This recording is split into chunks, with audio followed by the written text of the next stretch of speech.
भजनलाल शर्मा मुख्यमंत्री कार्यालय पहुंच चुके हैं और यहां मुख्यमंत्री भजनलाल शर्मा प्रेस ब्रीफिंग करेंगे। तो सबसे पहले तस्वीरें आपके टेलीविजन स्क्रीन पर जयपुर से लाइव, जहां मुख्यमंत्री भजनलाल शर्मा मुख्यमंत्री कार्यालय पहुंच चुके हैं। तो मुख्य सचिव वी श्रीनिवास भी मुख्यमंत्री भजनलाल शर्मा के साथ मौजूद है और मुख्यमंत्री भजनलाल शर्मा कुछ ही देर में यहां पर प्रेस ब्रीफिंग करेंगे। तो सीधी लाइव तस्वीरें आपके टेलीविजन स्क्रीन पर सबसे पहले, जहां मुख्यमंत्री भजनलाल शर्मा मुख्यमंत्री कार्यालय पहुंच चुके हैं और बस कुछ ही देर में मुख्यमंत्री भजनलाल शर्मा यहां पर प्रेस ब्रीफिंग जो है वो शुरू करने वाले हैं।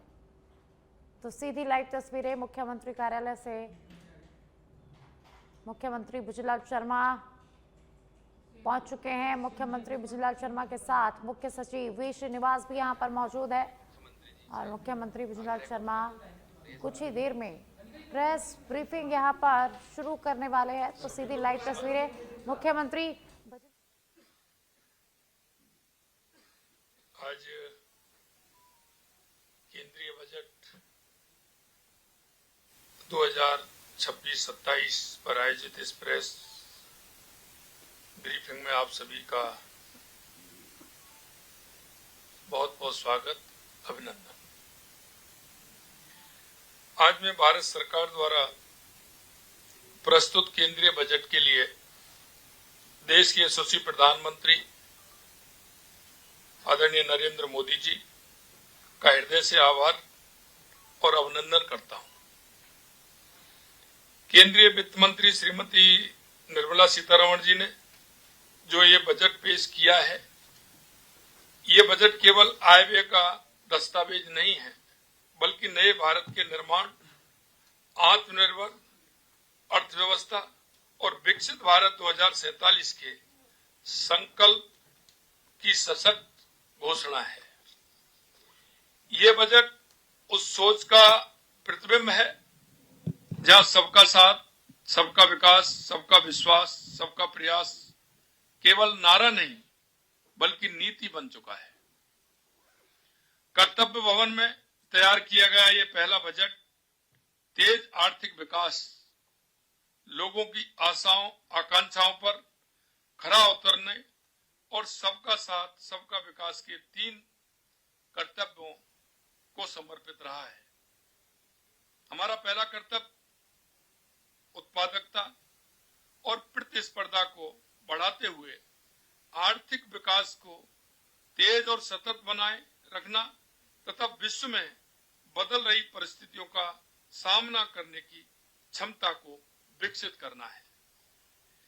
हमारा दूसरा कर्तव्य हमारे लोगों की आकांक्षाओं को पूरा करना और उनकी क्षमताओं का निर्माण करना है, ताकि वे भारत की समृद्धि के मार्ग में मजबूत सहयोगी बन सके।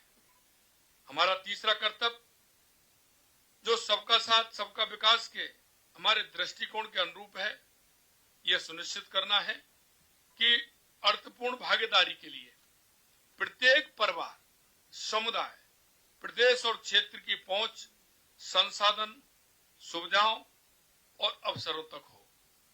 यह बजट बताता है कि पूरा देश 7% की विकास दर के साथ रिफॉर्म एक्सप्रेस पर शानदार परफॉर्म कर रहा है और ट्रांसफॉर्म की ओर तेजी से बढ़ रहा है।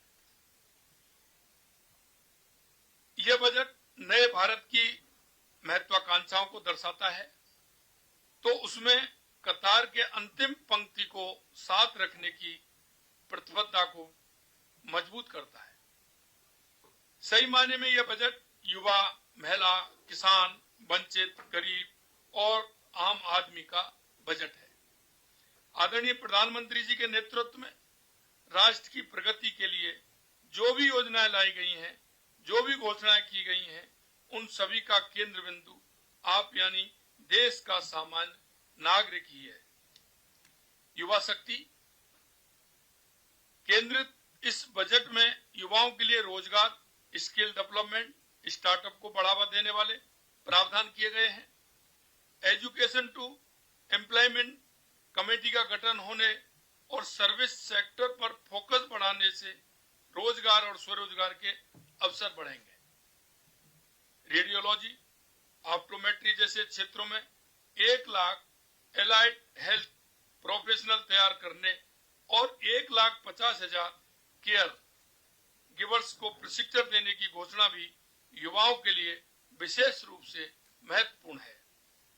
टूरिस्ट गाइड को अपना कौशल बढ़ाने के लिए IIM जैसे विश्व स्तरीय संस्थानों से ट्रेनिंग का अवसर मिलेगा, जिससे पर्यटन क्षेत्र से जुड़े युवाओं को अपनी आय बढ़ाने में सहायता मिलेगी।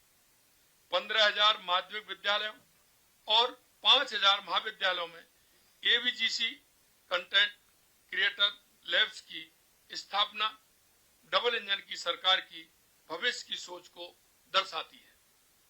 हम भी AVGC XR पॉलिसी प्रदेश के युवाओं के लिए लेकर आए हैं, जिसकी मदद से हमारा युवा वर्ल्ड क्लास कंटेंट क्रिएशन में स्वयं को दक्ष बनाएगा। महिलाओं के लिए सशक्तिकरण और सुरक्षा और आर्थिक भागीदारी को मजबूत करने पर बजट में विशेष ध्यान दिया गया है। C-Mart खुलने से गांव की हमारी लखपति दीदियां अब अपने व्यवसाय को और आगे बढ़ाकर बिजनेस वुमन बन सकेंगी। हर जिले में एक गर्ल्स हॉस्टल खोले जाने से बेटियों को आगे बढ़ने के और अधिक अवसर मिलेंगे। भारत विस्तार AI एग्री टूल किसानों का जोखिम घटाएगा, सिंचाई, कृषि अवसंरचना और बाजार तक उनकी पहुंच को बढ़ाएगा, जिससे उनकी आय में बढ़ोतरी होगी। पशुपालन राजस्थान की अर्थव्यवस्था का प्रमुख हिस्सा है। Loan linked capital investment subsidy scheme से पशुपालकों को भरपूर लाभ मिलेगा। जिला अस्पतालों में ट्रॉमा केयर सेंटर की स्थापना के साथ 50% क्षमता वृद्धि, 5 रीजनल हेल्थ हब की स्थापना की घोषणा से स्वास्थ्य सेवाओं के क्षेत्र में उल्लेखनीय सुधार होगा। राजस्थान में मेडिकल वैल्यू टूरिज्म पॉलिसी लागू हो चुकी है, इसलिए इस घोषणा से प्रदेश में मेडिकल टूरिज्म की ओर बढ़ावा मिलेगा। कैंसर की 17 दवाइयों में कस्टम ड्यूटी पर छूट से इस गंभीर बीमारी से लड़ने में सहायता मिलेगी। आदरणीय मोदी जी के नेतृत्व में 12 साल से देश वित्तीय अनुशासन और स्थायित्व के साथ विकास के मार्ग पर आगे बढ़ रहा है। यह बजट उस आत्मविश्वास को दर्शाता है जिसके चलते भारत आज दुनिया की तेजी से बढ़ती अर्थव्यवस्थाओं में अग्रणी है। यूरोप के साथ ऐतिहासिक समझौता मदर ऑफ ऑल डील्स होने के बाद इस बजट ने देश के छोटे बड़े उद्योगों, मैन्युफैक्चरर्स, कारीगरों, कामगारों को वैश्विक बाजार में जाने के लिए नई दिशा दिखाई है। Biopharma, chemicals, textile, handloom, handicraft जैसे क्षेत्रों में मैन्युफैक्चरिंग को बढ़ावा देने के लिए बजट में कई महत्वपूर्ण पहल की गई है। टेक्नोलॉजी के क्षेत्र में देश को आत्मनिर्भर बनाने पर बजट में विशेष फोकस किया गया है। बजट में 40,000 करोड़ रुपए के इंडिया सेमीकंडक्टर मिशन 2.0 और AI से संबंधित AI mission, national quantum mission, national research fund और डेवलपमेंट एंड इनोवेशन फंड का प्रावधान किया गया है। इलेक्ट्रॉनिक कंपोनेंट मैन्युफैक्चरिंग के लिए भी बजट में विशेष प्रोत्साहन दिए गए हैं। हमने भी राजस्थान में सेमीकंडक्टर नीति, डेटा सेंटर नीति और AI/ML नीति जारी की है। इस प्रकार डेटा सेंटर और क्लाउड सर्विसेज को जो इंसेंटिव बजट में दिए गए हैं, उनसे राजस्थान भी लाभान्वित होगा। खादी सेक्टर के लिए महात्मा गांधी स्वराज योजना लाने और चैंपियन MSME बनाने की जो पहल इस बजट में की गई है, उससे राजस्थान के छोटे उद्योगों के ग्लोबल बिजनेस हाउस बनने की राह प्रशस्त होगी। 10,000 करोड़ रुपए की SME विकास नीति और 2,000 करोड़ रुपए की आत्मनिर्भर भारत टॉप अप छोटे उद्योगों के लिए बड़ी सौगात साबित होगी। कंस्ट्रक्शन और इंफ्रास्ट्रक्चर की हेवी मशीनरी के निर्माण को बढ़ावा देने के लिए बजट में विशेष योजना लाई गई है। जेसीबी जैसे बड़े कारखाने पहले से ही राजस्थान में हैं। मैं उद्योग जगत के लोगों से आह्वान करना चाहूंगा कि हमारे इंडस्ट्रियल कॉरिडोर आपका स्वागत कर रहे हैं। आप हमारी निवेश नीतियों का लाभ लेते हुए नई योजना अपनी यूनिट लगाएं। इस बजट ने नए खुल रहे बाजारों में निर्यात बढ़ाने के उपायों के साथ साथ विदेशी निवेश को भारत में आकर्षित करने की मजबूत आधारशिला भी रखी है। प्रधानमंत्री जी के नेतृत्व में भारत आज फेयरलेस फ्यूचर की ओर बढ़ रहा है। माननीय प्रधानमंत्री जी ने इस बजट के माध्यम से राजस्थान को विकास की मुख्य धारा में और अधिक मजबूती से जोड़ने का काम किया है।